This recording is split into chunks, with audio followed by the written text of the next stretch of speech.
Students, home science में आज हमारा फर्स्ट लेसन है संतुलित भोजन।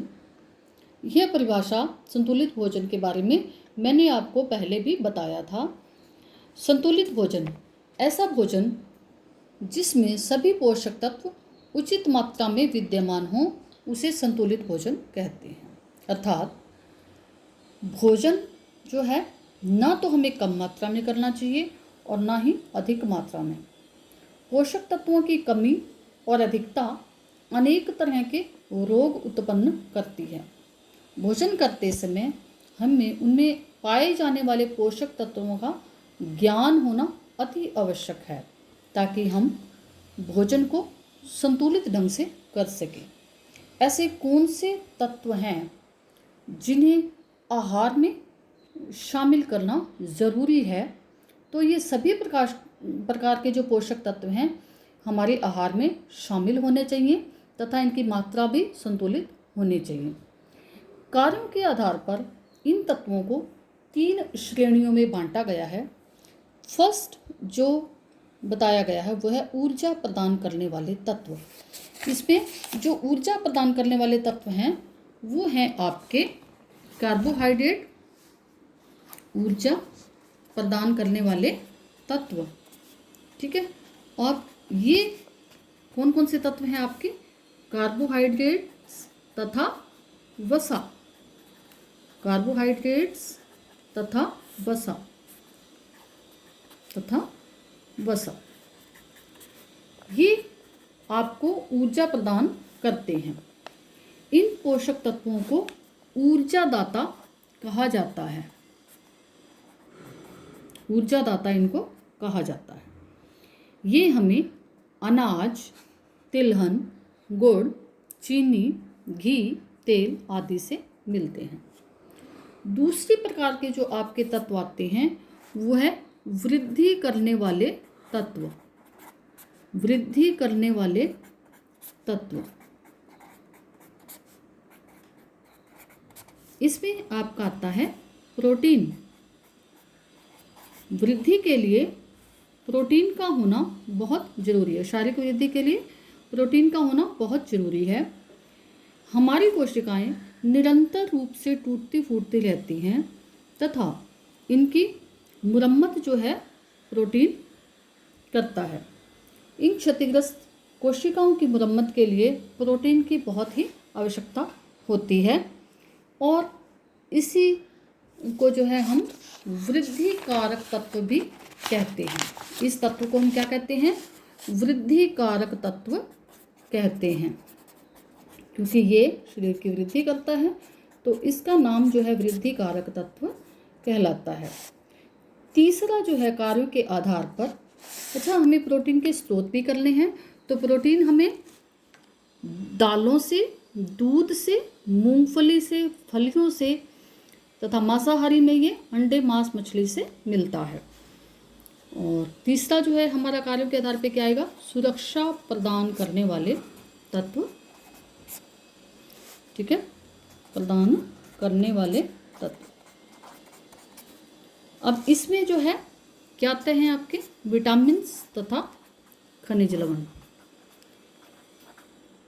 सुरक्षा अगर हमारे शरीर को चाहिए तो हमें ऐसे भोज्य पदार्थ खाने होंगे जिनमें विटामिन्स तथा खनिज लवण हों।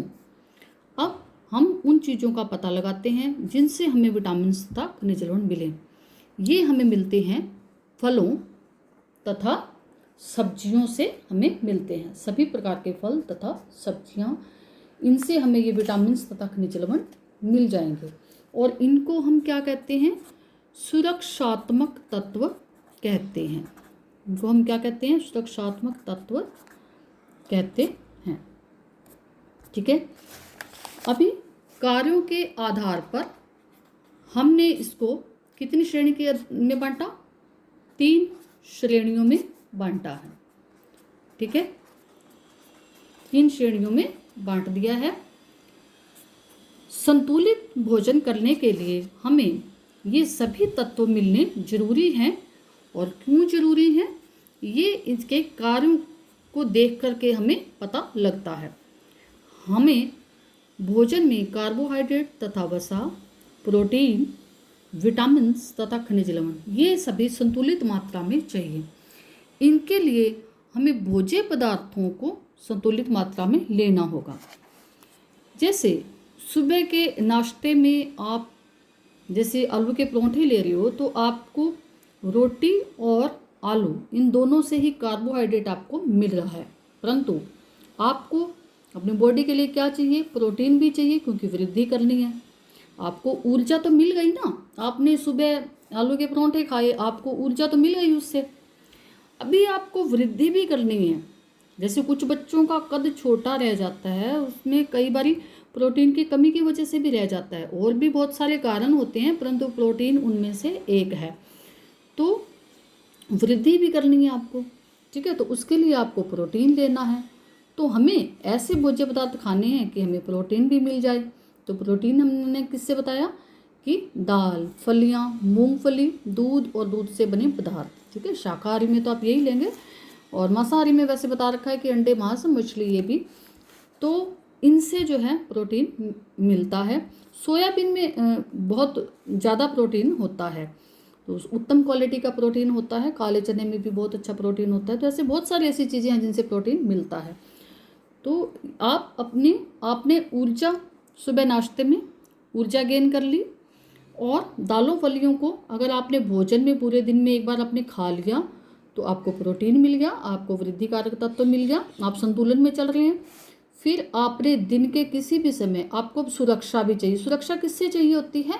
बीमारियों से, ठीक है। शरीर को सुरक्षा चाहिए होती है बीमारियों से, ताकि कोई बीमारी जो है ना लगे। अभी आपको कोरोना काल में संतरा खाने के लिए कह रहे हैं, तो वो इसीलिए ना कि आपकी इम्यूनिटी बढ़े, आप बीमारियों से सुरक्षित रहें।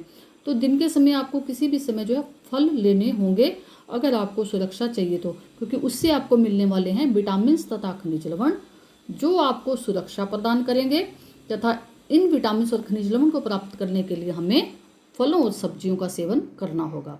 तो अभी आपने पढ़ा कि ऊर्जा प्रदान करने वाले तत्वों को हम कहते हैं ऊर्जादाता, वृद्धि करने वाले तत्वों को कहते हैं वृद्धिकारक, तथा सुरक्षा प्रदान करने वाले तत्वों को कहते हैं सुरक्षात्मक तत्व। तो इससे जुड़े हुए प्रश्न मैं आपको बोल देती हूँ। पहला प्रश्न आपने ये करना है कि संतुलित भोजन किसे कहते हैं। फर्स्ट क्वेश्चन आपका क्या बनेगा? संतुलित भोजन किसे कहते हैं। दूसरा क्वेश्चन, आप क्वेश्चन लिखते जाओ, ठीक है, और उसी के अनुसार आपने जो इनको सॉल्व करके जो है मुझे बताना है। फर्स्ट क्वेश्चन आपने क्या लिखा? संतुलित भोजन किसे कहते हैं, ठीक है, संतुलित भोजन वाला। दूसरा आपने क्वेश्चन लिखना है कि ऊर्जा प्रदान करने वाले तत्व कौन से होते हैं, ठीक है, ऊर्जा प्रदान करने वाले तत्व कौन से हैं, और फिर वृद्धि करने वाले तत्व कौन से हैं, तथा सुरक्षा प्रदान करने वाले तत्व कौन से हैं। तो इस प्रकार से आपके ये 4 क्वेश्चंस बन गए, ठीक है। इनके आप नाम लिखते जाओगे, और फिर आपका जो नेक्स्ट क्वेश्चन बनेगा, ऊर्जा प्रदान करने वाले तत्व को क्या कहते हैं, ऊर्जादाता जैसे कहते हैं उसको, और वृद्धि करने वाले तत्व को क्या कहते हैं, वृद्धिकारक, और सुरक्षा प्रदान करने वाले तत्व को क्या कहते हैं, सुरक्षात्मक तत्व कहा जाता है उसको। तो इस प्रकार से जो है आपके क्वेश्चंस बनते जाएंगे, और जितने भी आपको क्वेश्चन बनते हैं उसके हिसाब से आप बना लेना। आप उसके खुद ही जो है इसको सुनने के बाद आपने इसके आंसर्स लिखने हैं, आंसर आपने खुद लिखने हैं इसको सुनने के बाद।